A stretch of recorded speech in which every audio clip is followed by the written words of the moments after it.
Bonjour, donc dans cette vidéo je vais présenter les deux exercices tiercés qu'il fallait faire, donc c'est-à-dire l'hélico et l'hexarotor. Donc on va commencer par l'hélico. Donc tout d'abord, ça c'est le programme final. Donc ça c'était ben, la partie que vous nous donniez, donc vous nous avez donné la définition du travail hélico. Ça c'était les valeurs dans l'énoncé, qu'oméga 1, oméga 2 égale 100, bêta 1, bêta 4. Donc là on a B qui correspond à la matrice. Ici, si je retrouve le inlook ici, hop, hop, hop, hop. Ici, voilà, on avait bien bêta 1, bêta 2, bêta 1, bêta 4. Ensuite, ici, ça c'était le système d'équations qu'on avait au départ. De là, j'ai défini ici un contrôleur, parce que la première question c'était ici, hop, hop, hop, fournir un contrôleur qui donne une orientation souhaitée à l'hélicoptère avec un sigma 0T. Voilà, donc ici on a défini que RT égale à leur mat, donc ça c'est la matrice de rotation RD. Ensuite on a défini donc sur un PDF que je vous ai envoyé donc 4 contrôleurs, donc le contrôleur U qui est égal à l'inverse de la matrice fois la matrice fois cette matrice, donc c'est-à-dire T0 fois B fois U, et donc là on dit que U ben, c'est égal à ça multiplié par l'inverse de cette matrice. Voilà. Ensuite, le contrôleur 2, ben, on doit finir θ 1, 3, puisqu'on n'a pas, et on dit que c'est égal à I oméga RTT plus l'adjointe oméga R fois I oméga R. Donc ça aussi c'est une formule. Le contrôleur 3, puisque pour ici ce qui nous manque c'est oméga RTT, donc là on a la dérivée d'oméga RT, donc ça on l'a dans le contrôleur 3, on dit que c'est K1 fois oméga RT moins oméga R, avec K égale 200, et du coup dans le contrôleur 4, on a oméga RT qui est défini par K2 fois R fois T fois l'adjointe de l'inverse de RD fois oméga RT. Donc ça c'est aussi défini dans oui, ça c'est aussi expliqué dans le PDF. Et θ 0, ben ça c'est la formule qui dit que c'est ici c'est 1000 fois tangente fois 100 fois VR, et donc ça K c'était T constante, enfin T coef. Voilà, ici on a RD qui égale leur math, et ici donc on a en bas la matrice P, la matrice R, voilà, et là on a Forté, il rentre de 0 à 100, donc là on trace une figure de moins 70 bon, avec toutes ces dimensions. On a fait on dit que U c'est égal le contrôleur, ensuite on fait appel à la fonction clock hélico qui est ici. En fait c'est un dérivé, on dit que P ben, c'est égal à P plus TT fois machin, etc. Ensuite on trace l'hélico et ensuite on fait varier l'angle alpha. Donc là si je lance ici, donc est-ce qu'on est dans le bon? Oui, on est dans le bon. Donc là je fais CTRL S, là je fais Python main.py parce que c'est le nom du dossier quand je lance.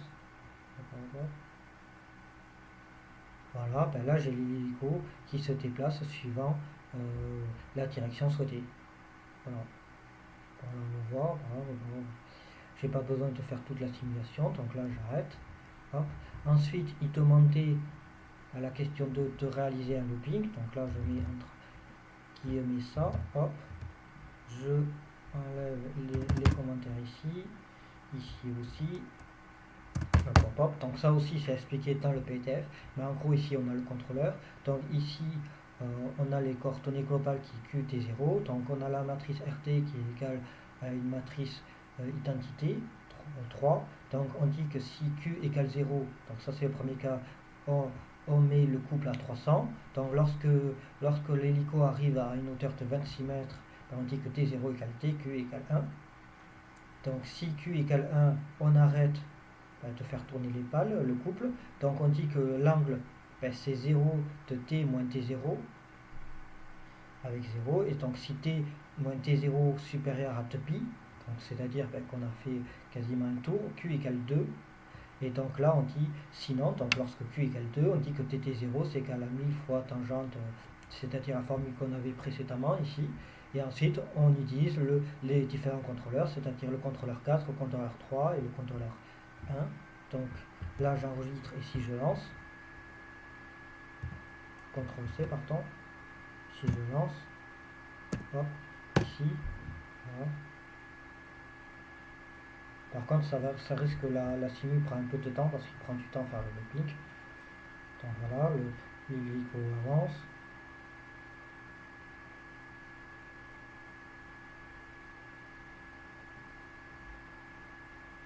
Au bout d'un moment, on voit qu'il commence à monter, à monter, à monter.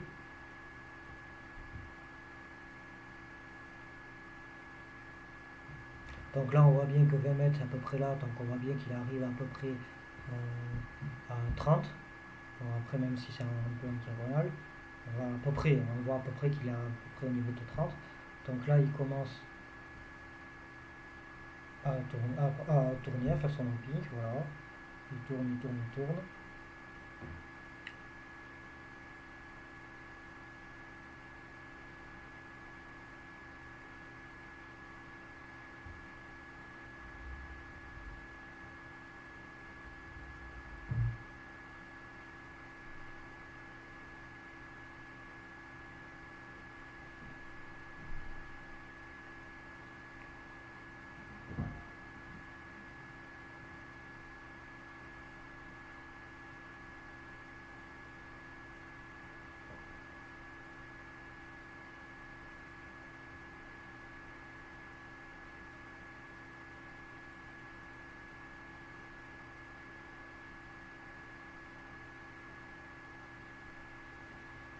Bon, là, il a bientôt fini son looping. Là.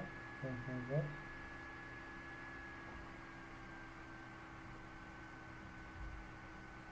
Oui, la simulation prend un peu de temps, mais bon. Hop, hop, hop.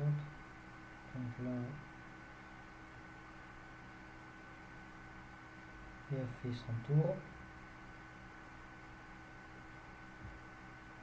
Là, il revient à droite et là, il va se fixer. Donc, on a qui à moins 15 mètres, à 15 mètres en fait, altitude. Voilà, voilà, voilà. Donc là, il commence à se stabiliser. Voilà, une fois qu'il est à 15 mètres, il est stabilisé. Voilà, là, il se remet 3. Donc là, on voit à peu près qu'il est à 15 mètres. Et là, il se met à avancer. Donc bon, là, j'ai mis une simulation de 100 pour être sûr que ça rentre. Et du coup, maintenant, ben, j'arrête. Et voilà. Donc ça, c'était pour le programme de l'hélico. Donc j'enregistre. Pour l'Hexarotor, donc voilà, bon, donc là on avait Trau Exo et Trau Platform et Trau tout ça c'était donné. Donc ensuite moi j'ai défini PT, RT, TPT avec les différentes formules que j'ai définies dans le PTF. Voilà, on avait la définition de l'orientateur, du contrôleur, comme précédemment on utilise un contrôleur, voilà. Et ensuite on utilise une boucle for. Donc maintenant si je lance, mais par contre là il faut faire CTRL-C. Donc là je fais CD, donc j'ouvre mon fichier, donc je vais sur bureau. Donc là j'ai un dossier qui s'appelle InstaProtein. Donc là je fais inertiel, DD5, enfin là c'est on a dit l'Hexarotor, voilà. Donc là je copie le chemin d'accès, je vais ici, je fais CTRL-V, je lance, je fais Python main.py, je lance, donc la fenêtre s'ouvre, ah non pas, hein?